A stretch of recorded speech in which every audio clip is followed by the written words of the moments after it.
The Bible Study Podcast, episode 124. Today, the Bible Study Podcast continues the study of Luke with Luke chapter 12.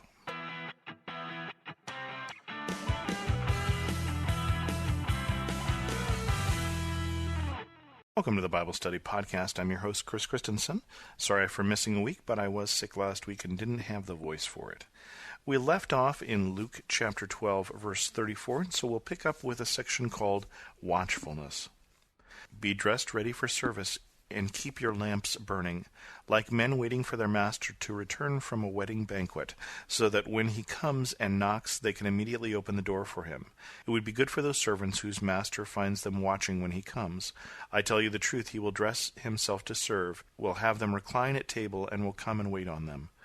It will be good for those servants whose master finds them ready, even if he comes in the second or third watch of the night. But understand this. If the owner of the house had known at what hour the thief was coming, he would not have let his house be broken into. You must also be ready, because the Son of Man will come at an hour when you do not expect him. And so Jesus is talking here already about his coming again. Jesus has not yet died, resurrected, and ascended, but he's already getting them looking forward to the coming of the Son of Man, and he's saying it will be like a thief in the night. He's saying that there won't be a lot of warning and that we need to be ready. We need to live our lives in a state of readiness for his coming. I don't think that means that we live our lives with suitcases packed and doing nothing else, but we live our lives in a way that is consistent with the return of Jesus.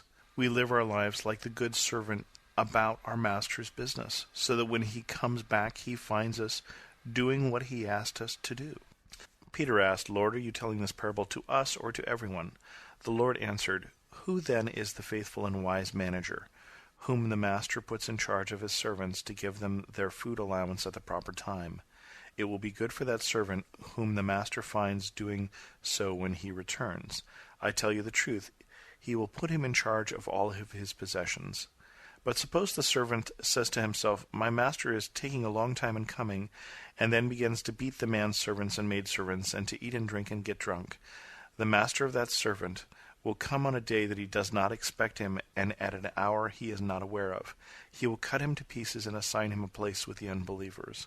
That servant who knows his master's will, and does not get ready, or does not do what his master wants, will be beaten with many blows. But the one who does not know and does things deserving punishment will be beaten with few blows. From everyone who has been given much, much will be demanded, and from the one who has been entrusted with much, much more will be asked. This is a section that talks about responsibility. This is a section that says we have been put in charge of many things. And because we have been put in charge of many things, because we have been given many gifts, because we have been given many possessions that are not ours but are God's, that much is expected from us. Did you notice here in the second paragraph, there are two servants who are doing the wrong thing. One who knows his master's will, and one who doesn't know his master's will.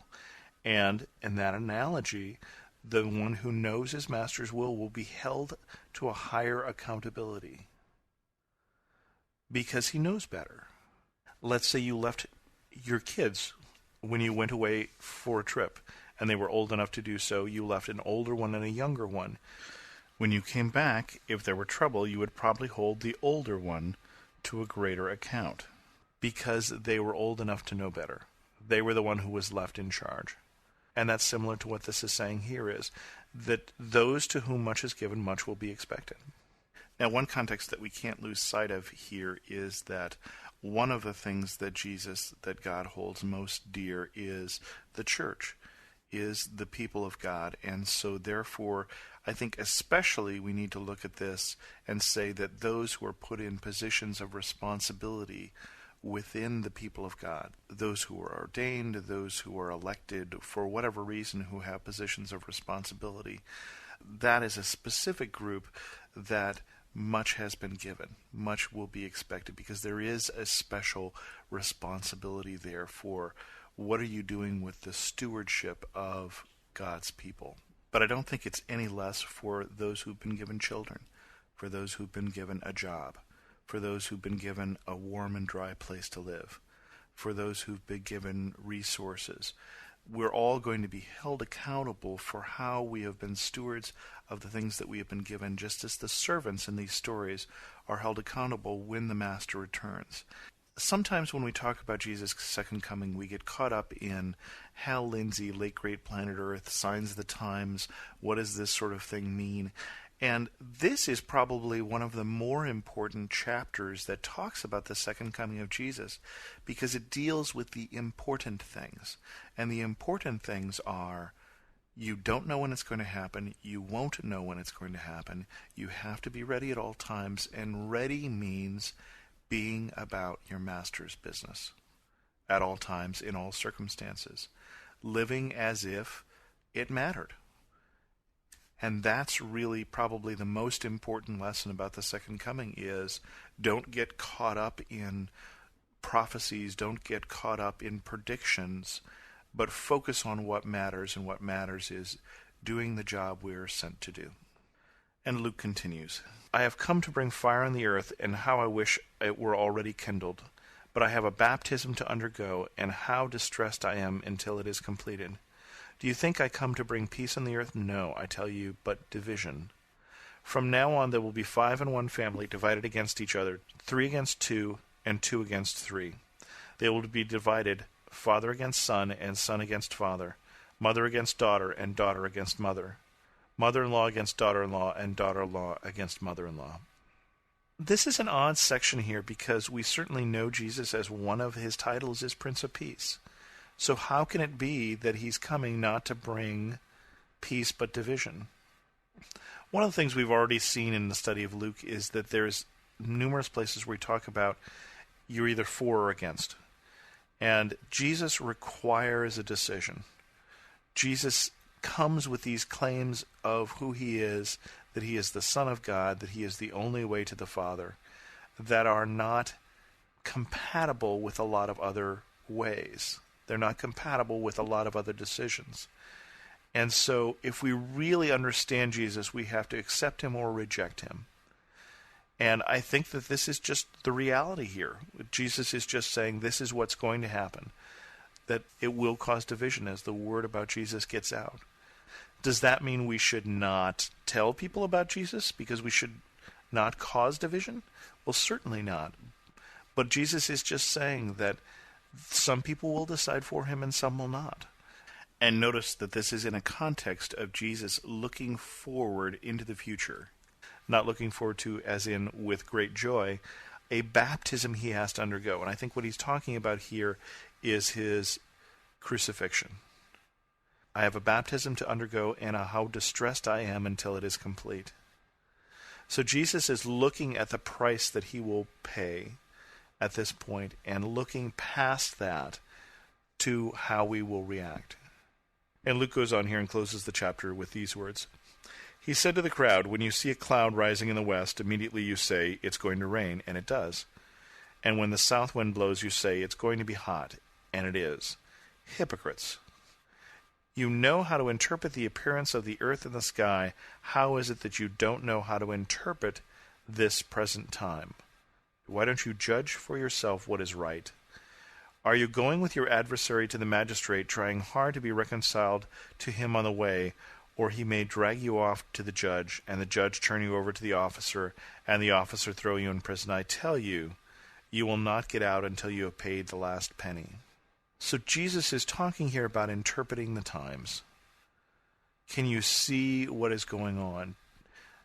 This is a pivotal moment in history that's about to happen here. Jesus is coming and claiming to be the Son of God, and the people will crucify him, and he will be resurrected and ascended. And I want to read one more story, which is the next section, which is the beginning of chapter 13, because I think it's related to this section. Now there were some present at the time who told Jesus about the Galileans, whose blood Pilate had mixed with their sacrifices. Jesus answered, do you think that these Galileans were worse sinners than all the other Galileans because they suffered this way? I tell you no, but unless you repent, you too will all perish. Or those 18 who died when the tower of Siloam fell on them, do you think that they were more guilty than all the others living in Jerusalem? I tell you no, but unless you repent, you too will all perish. Then he told this parable. A man had a fig tree, planted his vineyard, and went to look for fruit on it, but did not find any. So he said to the man who took care of the vineyard, For 3 years now I have been coming to look for fruit on this fig tree, and haven't found any. Cut it down. Why should it use up the soil? Sir, the man replied, Leave it alone for 1 more year. I'll dig around it and fertilize it. If it bears fruit next year, fine. If not, cut it down. Both that ending of chapter 12 and this start of chapter 13 deal with time is short. Chapter 12, why don't you, on the way to the magistrate, solve your problem with the person who is your adversary? Don't you realize that time is short? When you get to the magistrate, you may be found guilty. So figure it out. Chapter 13, like this fig tree, time is short. The whole section here, from the beginning that we started with today till now, is saying that live life in a way that is worthy of the calling. Don't just be using up the soil. Like this fig tree. The man looks at this fig tree and says, it needs to bear fruit or it is a waste of space. Our lives are called to be useful and fruitful. With that, we're going to end this episode of the Bible Study Podcast. If you have any questions, feel free to send an email to host@thebiblestudypodcast.com. Leave a comment at thebiblestudypodcast.com. Catch me on Twitter at twitter.com/Chris2X. And as always, thanks so much for listening.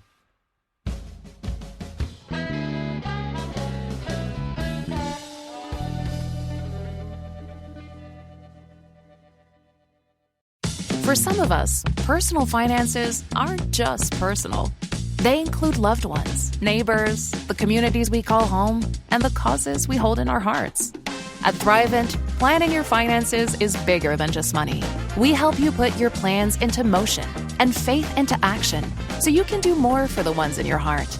Because sometimes all you need to make a difference is someone to help you make it happen. Thrivent, where money means more. Connect with us at Thrivent.com.